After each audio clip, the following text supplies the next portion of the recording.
ഖുർആൻ ആസ്വാദനം 2-ാം അധ്യായം സൂറത്തുൽ ബഖറ 30-ാമത്തെ ആയത്ത്. وَإِذْ قَالَ رَبُّكَ لِلْمَلَائِكَةِ إِنِّي جَاعِلٌ فِي الْأَرْضِ خَلِيفَةً قَالُوا أَتَجْعَلُ فِيهَا مَن يُفْسِدُ فِيهَا وَيَسْفِكُ الدِّمَاءَ وَنَحْنُ نُسَبِّحُ بِحَمْدِكَ وَنُقَدِّسُ لَكَ قال إني أعلم ما لا تعلمون.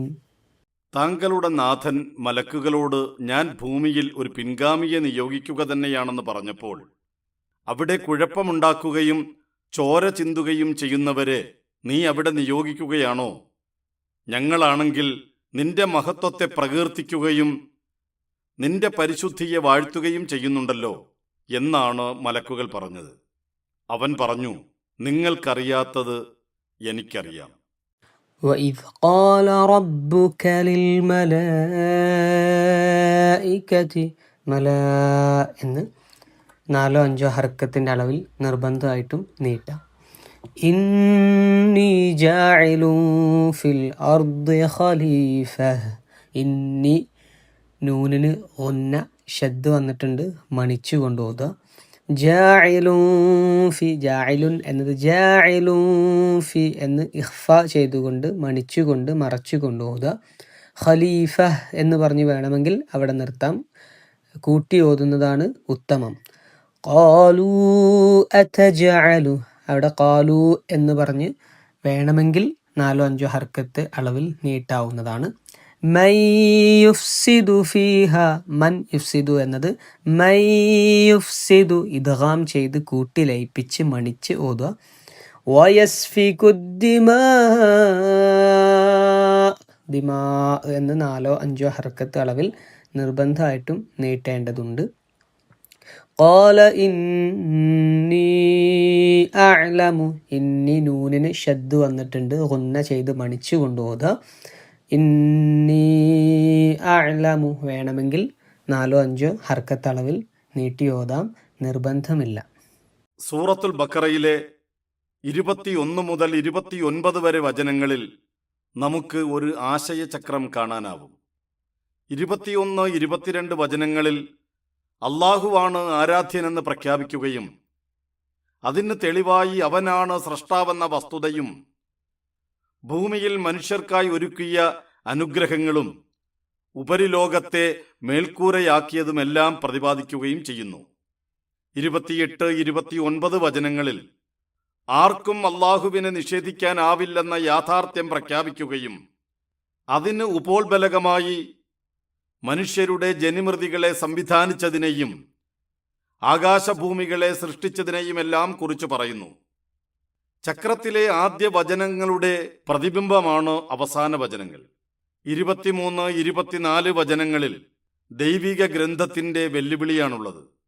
25, 26 വചനങ്ങളിൽ അവയുടെ പ്രതിബിംബമായി ദൈവിക വചനങ്ങൾക്കെതിരെയുള്ള വിമർശനങ്ങൾക്കുള്ള മറുപടിയാണ്.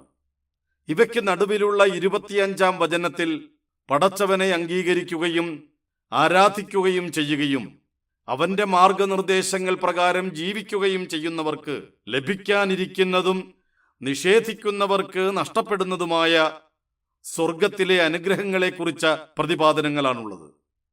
സ്വർഗമെന്ന കേന്ദ്ര പ്രമേയത്തിനു ചുറ്റുമുള്ള വചനങ്ങളുടെ ഒരു ചക്രമായാണ് 21 മുതൽ 29 വരെയുള്ള വചനങ്ങൾ അനുവാചകർക്ക് അനുഭവപ്പെടുക.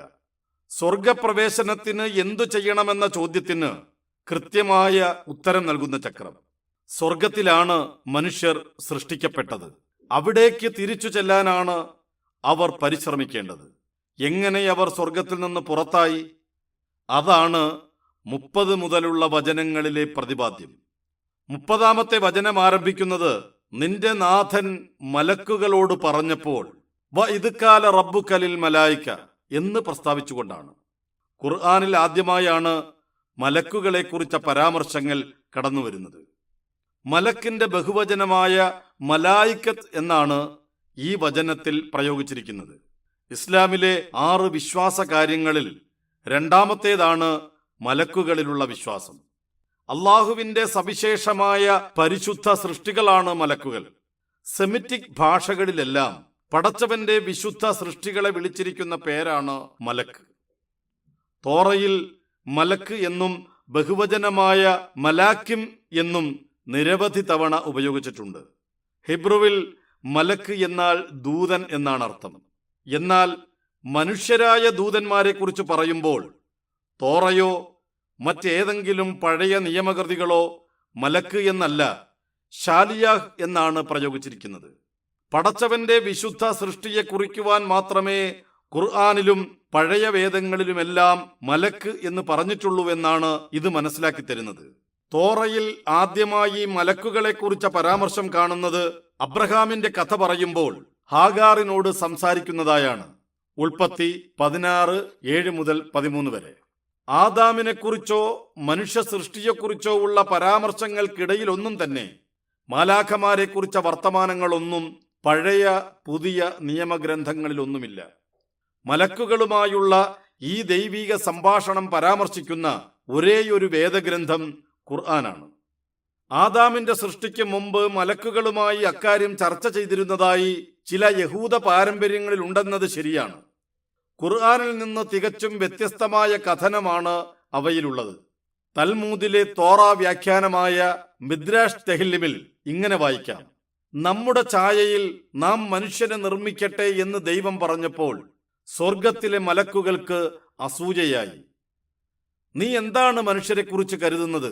പൂർണ്ണമായും കള്ളവും വെറുപ്പും സ്പർദ്ധയും മാത്രമുള്ള ഒരു സൃഷ്ടി. എന്നാൽ സ്നേഹത്തിന്റെ മലക്കുകൾ അവന് അനുകൂലമായി സംസാരിച്ചു. അപ്പോൾ ദൈവം പറഞ്ഞു, ഭൂമിയിൽ നിന്ന് സത്യം പുറത്തു വരട്ടെ. മിദ്രാഷ് തെഹ്ലിം 8. ദൈവം കൂടിയാലോചിച്ചപ്പോൾ കള്ളത്തിന്റെയും കുഴപ്പത്തിന്റെയും സൃഷ്ടി എന്തിനാണെന്ന് ചോദിച്ച് മനുഷ്യ സൃഷ്ടിക്ക് എതിര് നിന്നത് സത്യത്തിന്റെയും സമാധാനത്തിന്റെയും മലക്കുകളായിരുന്നുവെന്നും മനുഷ്യ സ്നേഹത്തെയും നീതിയോടുള്ള അവന്റെ അഭിവാഞ്ചയെയും കുറിച്ച് സൂചിപ്പിച്ച് അനുകൂലമായി നിന്നത് സ്നേഹത്തിന്റെയും നീതിയുടെയും മലക്കുകളായിരുന്നുവെന്നും പ്രസിദ്ധ അമേരിക്കൻ തൽമൂദ് പണ്ഡിതനായ റബ്ബി ലൂയിസ് ഗിൻസ്ബർഗ് വിശദീകരിക്കുന്നുണ്ട്.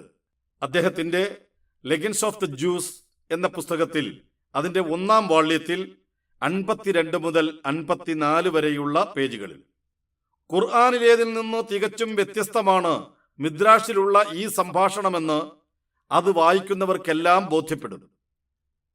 വിശുദ്ധ സൃഷ്ടികളായ മലക്കുകൾക്ക് അസൂയയുണ്ടായി എന്ന രീതിയിലുള്ള കഥാകഥനം ഖുർആൻ അംഗീകരിക്കുന്നില്ല. മലക്കുകളുമായി പടച്ചവൻ മനുഷ്യ സൃഷ്ടിയെക്കുറിച്ച് കൂടിയാലോചിച്ചുവെന്ന് ഖുർആനിലില്ല. അവരെ ഇക്കാര്യം അറിയിക്കുക മാത്രമാണ് ചെയ്തത്. ദൈവ തീരുമാനത്തെ മലക്കുകൾ വിമർശിക്കുകയോ ചോദ്യം ചെയ്യുകയോ തിരുത്താൻ ശ്രമിക്കുകയോ അല്ല, അതേക്കുറിച്ച് സംശയമുന്നയിക്കുക മാത്രമാണ് ചെയ്തതെന്നാണ് ഖുർആൻ പറയുന്നത്. നിങ്ങൾക്ക് അറിയാനാകാത്തത് എനിക്കറിയാം എന്ന് പടച്ചവൻ പറഞ്ഞതോടെ ആ സംശയം തീരുകയും ചെയ്തു. വാക്കുകളാൽ അവർ അവനെ മറികടക്കുകയില്ല. അവന്റെ കൽപ്പനയനുസരിച്ചാണ് അവർ പ്രവർത്തിക്കുന്നത്. 21-ാം അധ്യായം 27-ാം വചനത്തിലൂടെ എന്നാണ് മലക്കുകളെക്കുറിച്ച് ഖുർആൻ പറയുന്നതെന്ന വസ്തുത ദൈവവുമായി മലക്കുകൾ തർക്കിച്ചുവെന്ന മിദ്രാഷ് കഥനത്തെ പൂർണ്ണമായും നിരാകരിക്കുന്നു. ഞാൻ ഭൂമിയിൽ ഒരു പിൻഗാമിയെ നിയോഗിക്കുക തന്നെയാണ്, ഇന്നി ജാഇലുൻ ഫിൽ അർളി ഖലീഫ എന്നാണ് അള്ളാഹു മലക്കുകളെ അറിയിച്ചത്. പിൻഗാമി എന്ന് പരിഭാഷപ്പെടുത്തിയിരിക്കുന്നത് ഖലീഫ എന്ന പദത്തെയാണ്. പിൻഗാമി, അനന്തരഗാമി, പ്രതിനിധി എന്നെല്ലാം അർത്ഥം നൽകാവുന്ന പദമാണിത്. മുൻഭാഗം എന്ന അർത്ഥത്തിൽ പ്രയോഗിക്കാറുള്ള ഗുദ്ദാമിന്റെ വിപരീതമായ ഖൽഫിൽ നിന്ന് നിഷ്പന്നമായതാണ് ഖലീഫ. ഒരാൾക്ക് പിന്നിൽ വരികയും അയാളുടെ സ്ഥാനത്ത് നിൽക്കുകയും ചെയ്യുന്നയാൾ എന്നാണ് ഖലീഫയ്ക്ക് നിഘണ്ടുക്കൾ നൽകുന്ന സാരം. ഒരു തലമുറയ്ക്ക് ശേഷം മറ്റൊരു തലമുറയും ഒരു കാലഘട്ടത്തിലുള്ളവർക്ക് ശേഷം മറ്റൊരു കാലത്തുള്ളവരുമായി വന്നുകൊണ്ടിരിക്കുന്ന ജനം എന്നാണ് ഖലീഫയ്ക്ക് പ്രസിദ്ധ ഖുർആൻ വ്യാഖ്യാതാവായ ഇമാം ഇബ്നു കസീർ റഹ്മഹുല്ലാ നൽകുന്ന നിർവചനം.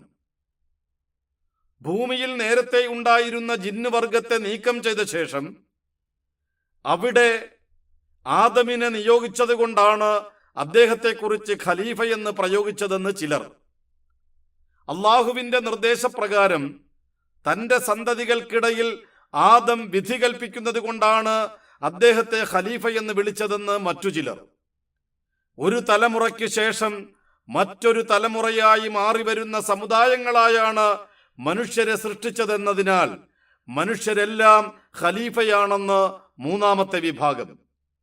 അള്ളാഹുവിന്റെ വിധിവിലക്കുകൾ പ്രകാരം ഭൂമിയിൽ ജീവിക്കുകയും നീതി നടപ്പാക്കുകയും ചെയ്യേണ്ടവരാണ് മനുഷ്യരെന്നതിനാൽ അവർ ഖലീഫയാണെന്ന് നാലാമത്തെ വിഭാഗം. ഖലീഫയെ നിയോഗിക്കുന്നുവെന്ന അള്ളാഹുവിന്റെ പ്രസ്താവന എന്താണ് അർത്ഥമാക്കുന്നതെന്ന കാര്യത്തിലുള്ള ഭിന്ന അഭിപ്രായങ്ങളാണിവ. പണ്ഡിതന്മാരുടെ സ്വന്തമായ ചില നിഗമനങ്ങൾ ഒഴിച്ചു നിർത്തിയാൽ ഈ അഭിപ്രായങ്ങളെല്ലാം ഒരേ വസ്തുതയുടെ വ്യത്യസ്ത മാനങ്ങളാണെന്ന് കാണാനാവും. പിന്തുടർച്ചക്കാരൻ എന്ന രൂപത്തിലും 6-ാം അധ്യായം 165-ാം വചനം, പിൻഗാമി എന്ന അർത്ഥത്തിലും 43-ാം അധ്യായം 60-ാം വചനം, പ്രതിനിധി എന്ന ആശയത്തിലും 35-ാം അധ്യായം 39-ാം വചനം, അധികാരി എന്ന വിവക്ഷയിലുമെല്ലാം 38-ാം അധ്യായം 26-ാം വചനം. ഖുർആനിൽ തന്നെ വിവിധ സ്ഥലങ്ങളിൽ ഖലീഫ എന്ന് പ്രയോഗിച്ചതായി മനസ്സിലാകുന്നുണ്ട്. ഇവയെല്ലാം ഉൾക്കൊള്ളുന്നതായിരിക്കണം ഈ വചനത്തിലെ ഖലീഫ പ്രയോഗം. നിർവചനങ്ങൾക്കപ്പുറം ഖലീഫ നിയോഗത്തിന്റെ ലക്ഷ്യമെന്തെന്ന് കൃത്യമായി വ്യക്തമാക്കുന്നതാണ് അതേക്കുറിച്ച് അറിയിച്ചപ്പോഴുള്ള മലക്കുകളുടെ പ്രതികരണം. അവിടെ കുഴപ്പമുണ്ടാക്കുകയും ചോര ചിന്തുകയും ചെയ്യുന്നവരെ നീ അവിടെ നിയോഗിക്കുകയാണോ? ഞങ്ങളാകട്ടെ നിന്റെ മഹത്വത്തെ പ്രകീർത്തിക്കുകയും നിന്റെ പരിശുദ്ധിയെ വാഴ്ത്തുകയും ചെയ്യുന്നുണ്ടല്ലോ. അതജഅലു ഫീഹാ മൻ യുഫ്സിദു ഫീഹാ വയസ്ഫികു ദിമാ വനഹ്നു നുസബ്ബിഹു ബിഹംദിക വനുഖദ്ദിസു ലക്. മനുഷ്യാസ്തിത്വത്തിന്റെ തീവ്ര വിരുദ്ധ ഭാവങ്ങളെ വ്യക്തമാക്കുകയാണ് ഈ പ്രതികരണം. ഭൂമിയിൽ കുഴപ്പങ്ങൾ ഉണ്ടാക്കുകയും കലാപങ്ങൾ ഉണ്ടാക്കി ചോര ചിന്തുകയും ചെയ്യുക. മനുഷ്യാസ്തിത്വത്തിന്റെ ഋണാത്മകവും വികൃതവുമായ മുഖം. ദൈവമഹത്വത്തെ പ്രകീർത്തിക്കുകയും പരിശുദ്ധിയെ വാഴ്ത്തുകയും ചെയ്യുക. മനുഷ്യാസ്തിത്വത്തിന്റെ ധനാത്മകവും ധന്യവുമായ മുഖം. ഖലീഫ കൊണ്ടുള്ള ആത്യന്തികമായ വിവക്ഷ എന്താണെന്ന് ഈ സംശയത്തിൽ നിന്ന് വ്യക്തം. ജിന്നുകളെപ്പോലെ അധപ്പതിക്കാനും മലക്കുകളുടെ ഔന്നത്യത്തിൽ എത്താനും കഴിയുന്ന സ്വന്തം ഇഷ്ടപ്രകാരം അവയിലേതും തെരഞ്ഞെടുക്കുവാൻ സ്വാതന്ത്ര്യവുമുള്ള സൃഷ്ടി. ആ സ്വാതന്ത്ര്യം മനുഷ്യരെ തലമുറകളിൽ നിന്ന് തലമുറകളിലേക്ക് അറിവും സംസ്കാരവും പകർന്നു കൊടുക്കാൻ പ്രാപ്തമാക്കുന്നു. ആ സ്വാതന്ത്ര്യം വഴി ഭൂമിയെ അടക്കി വാഴുവാനുള്ള സാമർഥ്യം അവനുണ്ടാകുന്നു. ആ സ്വാതന്ത്ര്യം വഴി ഭൂപ്രദേശങ്ങളിൽ നന്മയും നീതിയും നിലനിൽക്കുന്ന ഭരണ സംവിധാനങ്ങൾ ഉണ്ടാക്കുവാൻ അവന് കഴിയുന്നു. കലാപങ്ങളും കുഴപ്പങ്ങളും ഉണ്ടാക്കി സഹജീവികളെ ദുരിതത്തിലാഴ്ത്തുവാൻ കഴിയുന്നതും ഈ സ്വാതന്ത്ര്യമുള്ളത് കൊണ്ട് തന്നെ. മനുഷ്യാസ്തിത്വത്തിന്റെ 2 ഭാവങ്ങളെക്കുറിച്ചും മലക്കുകൾക്കറിയാമെന്നാണ് അവരുടെ പ്രതികരണത്തിനർത്ഥം. എങ്ങനെ അറിഞ്ഞുവെന്ന ചോദ്യത്തിനുള്ള ഉത്തരം 32-ാമത്തെ വചനത്തിലുണ്ട്. നീ പഠിപ്പിച്ചതല്ലാത്ത വിവരങ്ങളൊന്നും ഞങ്ങൾക്കില്ല. 2-ാം അധ്യായം 32-ാം വചനം. സൃഷ്ടിക്കാൻ പോകുന്ന ഖലീഫയ്ക്ക് സ്വതന്ത്രമായ വിവേചനാധികാരമുണ്ടാകുമെന്നും അവർ അധമരായാൽ കുഴപ്പങ്ങൾ ഉണ്ടാക്കുന്നവരും ചോര ചിന്തുന്നവരുമായി തീരുമെന്നും ഉന്നതരായാൽ ദൈവിക മാർഗനിർദ്ദേശങ്ങൾ അനുസരിച്ചുകൊണ്ട് അള്ളാഹുവിന്റെ മഹത്വത്തെ പ്രകീർത്തിക്കുകയും പരിശുദ്ധിയെ വാഴ്ത്തുകയും ചെയ്യുന്നവരായി തീരുമെന്നുമുള്ള അറിവ് അവൻ തന്നെ മലക്കുകൾക്ക് നൽകിയിട്ടുണ്ടായിരിക്കണം. അതിന്റെ അടിസ്ഥാനത്തിലുള്ളതായിരിക്കണം മനുഷ്യ സൃഷ്ടിയെക്കുറിച്ച് വിവരമറിയിച്ചപ്പോഴുള്ള മലക്കുകളുടെ സംശയം. സ്വതന്ത്രരായ ജിന്നുകൾക്കിടയിലുള്ള കുഴപ്പങ്ങളും കലാപങ്ങളും ഈ സംശയത്തെ ബലപ്പെടുത്തിയിരിക്കാം. ജിന്നുകൾ ഉണ്ടാക്കുന്ന കുഴപ്പങ്ങളിൽ നിന്ന് മാത്രമായാണ് മലക്കുകൾ ഇങ്ങനെ സംശയമുന്നയിച്ചതെന്ന് കരുതിയാൽ അള്ളാഹുവിന്റെ മഹത്വത്തെ പ്രകീർത്തിക്കുകയും പരിശുദ്ധിയെ വാഴ്ത്തുകയും ചെയ്യുകയെന്ന മനുഷ്യരുടെ ധന്യമായ മുഖത്തെക്കുറിച്ച് മലക്കുകൾ എങ്ങനെ മനസ്സിലാക്കി എന്ന ചോദ്യമുയരും.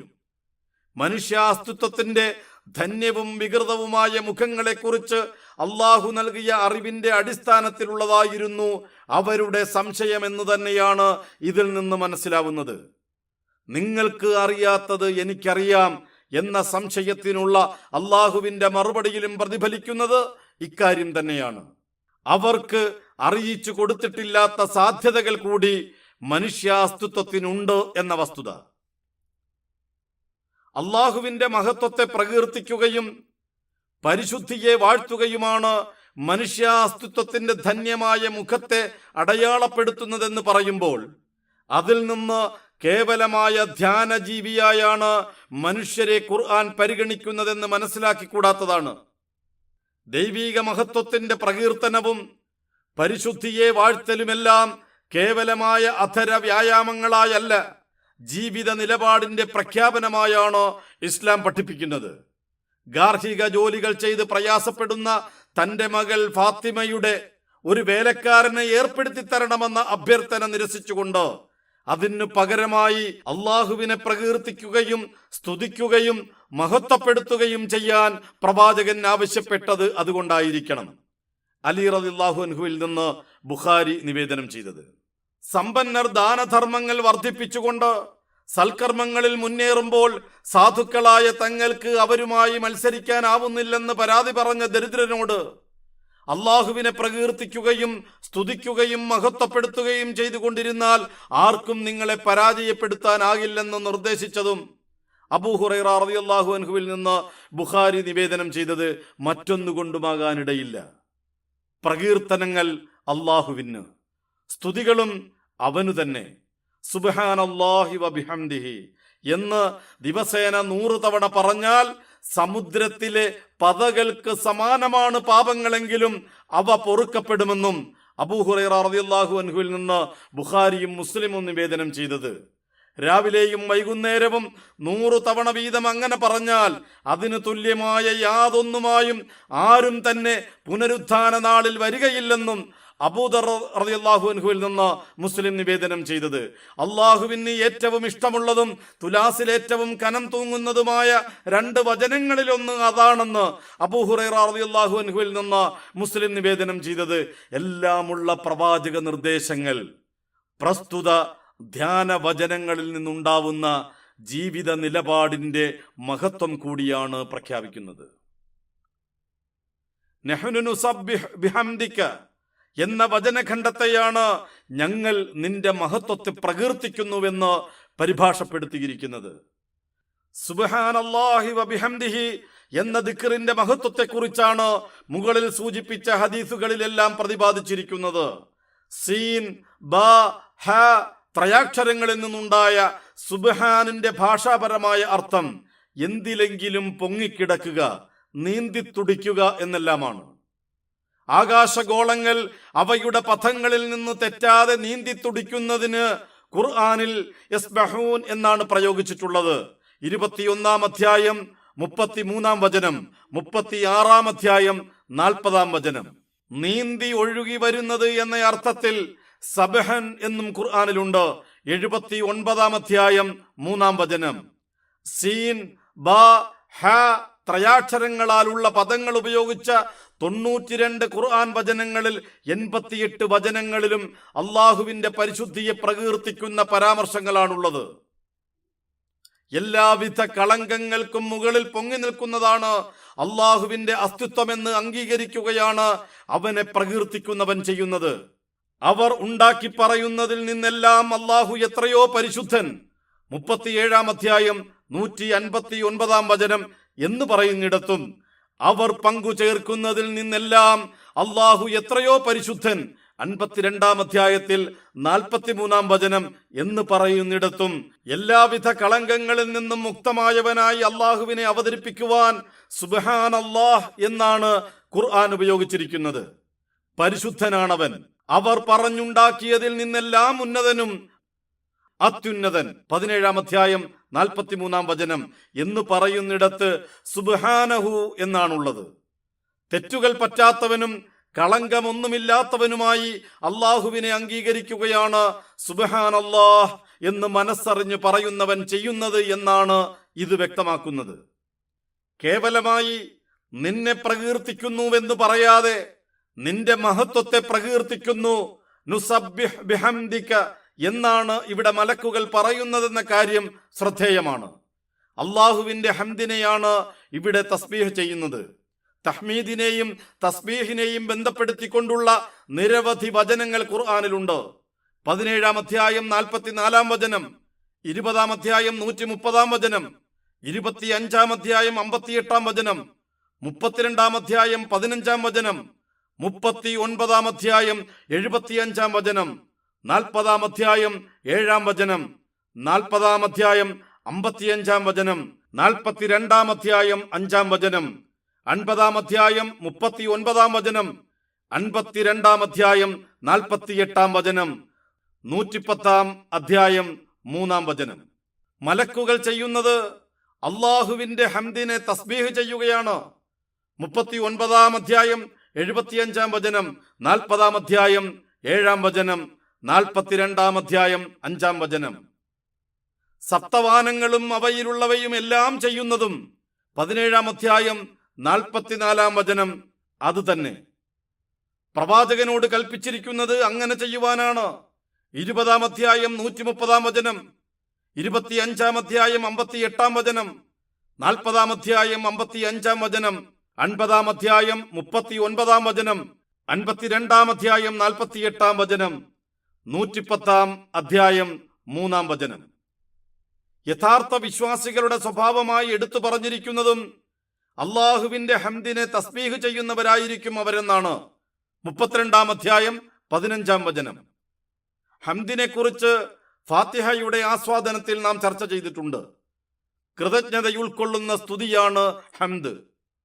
അവന്റെ മഹത്വം ശരിക്കും ഉൾക്കൊണ്ടുകൊണ്ടുള്ള സ്തുതി. തനിക്കുണ്ടാവുന്ന സുഖങ്ങളും സന്തോഷങ്ങളുമെല്ലാം അള്ളാഹുവിൽ നിന്നുള്ളതായതുപോലെ അവന്റെ വ്യവസ്ഥയുടെ ഭാഗമായി തനിക്കുണ്ടാവുന്ന ദുഃഖങ്ങളെയും പ്രയാസങ്ങളെയും കാണാൻ കഴിയുന്നവർക്ക് അവനെ സ്തുതിക്കാനാവൂ. തനിക്ക് സുഖങ്ങളും സന്തോഷങ്ങളും ദുഃഖങ്ങളും പ്രയാസങ്ങളും എല്ലാം നൽകുന്ന വ്യവസ്ഥകളുടെ മുഴുവൻ രക്ഷിതാവിനെ കൃതജ്ഞതാപൂർവം സ്തുതിക്കുന്നവർ ജീവിതത്തെ സൃഷ്ടിപരമായി മാത്രം നോക്കിക്കാണുന്നവരായിരിക്കും. അവൻ അന്യൂനനാണെന്ന് മനസ്സിലാക്കുകയും അവനിൽ നിന്നുണ്ടാവുന്നതെല്ലാം നന്മയാണെന്ന് ഉൾക്കൊള്ളുകയും ചെയ്യുന്നവർക്ക് സുബ്ഹാനല്ലാഹി വബിഹംദിഹി എന്ന് ആത്മാർത്ഥമായി പറയാൻ കഴിയൂ. പ്രസ്തുത ഉൾക്കൊള്ളലായിരിക്കണം ആ വചനത്തിന് അള്ളാഹുവിന്റെ തുലാസിൽ അത്രയ്ക്കും കനമുണ്ടാക്കുവാൻ കാരണം. അള്ളാഹുവിന്റെ മഹത്വത്തെ പ്രകീർത്തിക്കുന്നതോടൊപ്പം തന്നെ അവന്റെ പരിശുദ്ധിയെ വാഴ്ത്തുക കൂടി ചെയ്യുന്നവരായിരിക്കും ധന്യമായ ജീവിതം നയിക്കുന്നവർ എന്നുകൂടി മനസ്സിലാക്കുന്നതോടെ മനുഷ്യ മഹത്വത്തിന്റെ പാരമ്യത്തിലെത്താനുള്ള മാർഗം എന്താണെന്ന് വ്യക്തമാവുന്നു. അവന്റെ മഹത്വത്തെ പ്രകീർത്തിക്കുകയും അവന്റെ പരിശുദ്ധിയെ വാഴ്ത്തുകയും ചെയ്യുന്നവർക്ക് അവനിൽ നിന്നുള്ള മാർഗദർശന പ്രകാരമല്ലാതെ ജീവിക്കാനാവില്ല. പരിശുദ്ധനായ അവനിൽ നിന്നുള്ള ജീവിത ദർശനമാണ് തന്റെ പരിശുദ്ധിക്കും ആവശ്യമെന്ന ബോധം സ്വാഭാവികമായും അത്തരക്കാർക്കുണ്ടാവും. അങ്ങനെയുള്ള ജീവിതമാണ് മനുഷ്യരെ ഖിലാഫത്തിന്റെ സൃഷ്ടിപരമായ തലങ്ങളിലേക്ക് നയിക്കുന്നത്. നാഗരികതകൾ സൃഷ്ടിക്കുന്നവരായ മനുഷ്യർ ധാർമ്മികമായ ജീവിതം നയിക്കാൻ കൂടി സന്നദ്ധമായാൽ ഭൂമിയിൽ ഏറെ നന്മ വിരിയിക്കാൻ അവർക്ക് കഴിയും. മരണാനന്തരം നന്മകളുടെ കേദാരമായ സ്വർഗം കാത്തിരിക്കുന്നതും അവർക്ക് വേണ്ടിയാണ്.